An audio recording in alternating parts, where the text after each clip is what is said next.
सेतु बंधन। वानर सेना के समक्ष विशाल समुद्र लहरें मार रहा था और उसे पार करना एक बहुत बड़ी समस्या थी।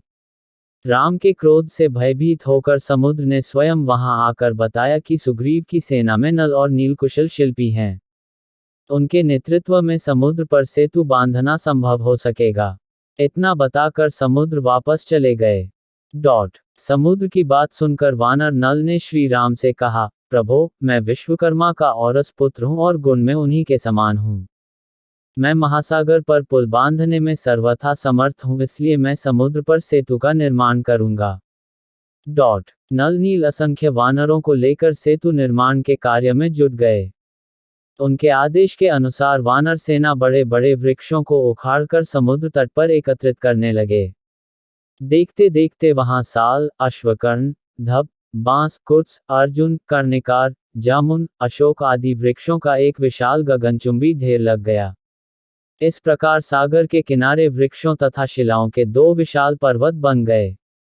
इसके पश्चात उन्होंने बड़े बड़े शिलाखंडों को समुद्र में नल नील के निर्देशानुसार डालना आरंभ किया। उन शिलाखंडों एवं वृक्षों को शिल्पकला में चतुर नल नील सेतु का रूप देते जा रहे थे। इस प्रकार उन्होंने अधिक परिश्रम करके पहले ही दिन 56 कोस लंबा पुल बना दिया। दूसरे दिन उन्होंने और भी अधिक फुर्ती दिखाई और 84 कोस लंबा पुल बनाया। फिर अतुल परिश्रम से तीसरे दिन 92 कोस लंबा सेतु बनाया। इस प्रकार निरंतर परिश्रम करके उन्होंने 400 कोस लंबा पुल बना डाला। अब नल नील के प्रयत्नों से 40 कोस चौड़ा और 400 कोस लंबा मजबूत पुल बनकर तैयार हो गया। समुद्र पर सेतु बन जाने के पश्चात श्री रामचंद्र जी ने हनुमान की पीठ पर और लक्ष्मण ने अंगद की पीठ पर बैठकर सेतु पर होते हुए विशाल सागर पार किया।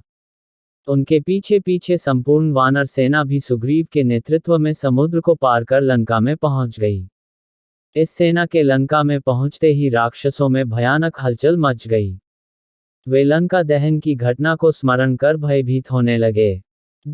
उधर रावण ने शुक और सारण नामक मंत्रियों को बुलाकर उनसे कहा, हे चतुर मंत्रियों, अब राम ने वानरों की सहायता से अगाध समुद्र पर सेतु बांधकर उसे पार कर लिया है और वह लंका के द्वार पर आ पहुंचा है।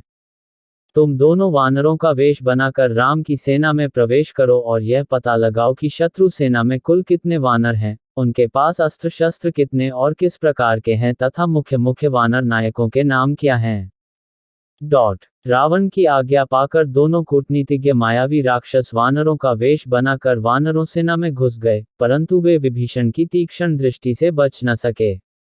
विभीषण ने उन दोनों को पकड़कर राम के सम्मुख करते हुए कहा, हे राघव, ये दोनों गुप्तचर रावण के मंत्री शुक और सारण हैं जो हमारे कटक में गुप्तचरी करते पकड़े गए हैं। राम के सामने जाकर दोनों राक्षस थर थर कांपते हुए बोले, हे राजन, हम राक्षसराज रावण के सेवक हैं। उन्हीं की आज्ञा से आपके बल का पता लगाने के लिए आए थे। हम उनकी आज्ञा के दास हैं, इसलिए उनका आदेश पालन करने के लिए विवश हैं। राजभक्ति के कारण हमें ऐसा करना पड़ा है।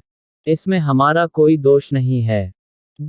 उनके ये निश्चल वचन सुनकर रामचंद्र बोले, हे मंत्रियों, हम तुम्हारे सत्य भाषण से बहुत प्रसन्न हैं। तुमने यदि हमारी शक्ति देख ली है तो जाओ, यदि अभी कुछ और देखना शेष हो तो भली भांति देख लो। हम तुम्हें कोई दंड नहीं देंगे।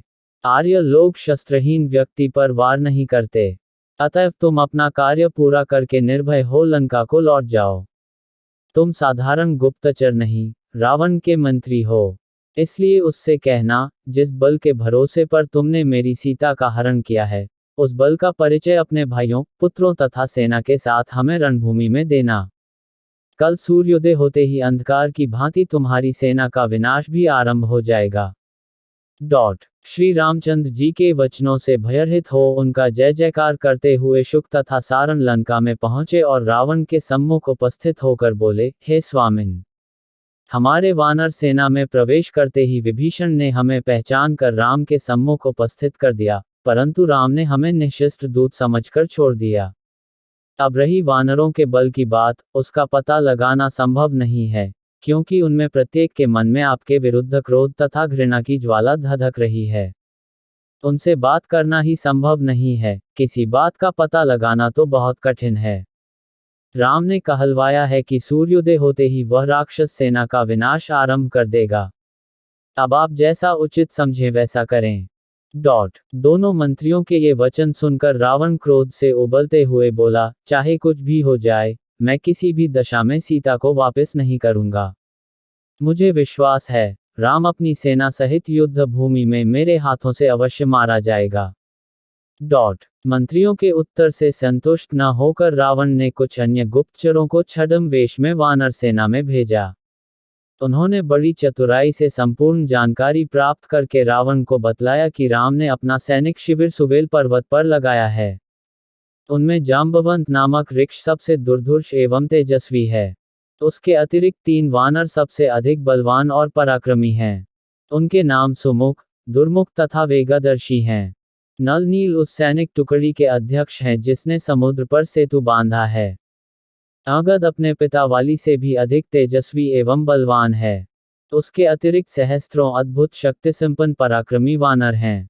राम और लक्ष्मण तो जनस्थान को नष्ट करके अपने बल का परिचय आपको दे ही चुके हैं।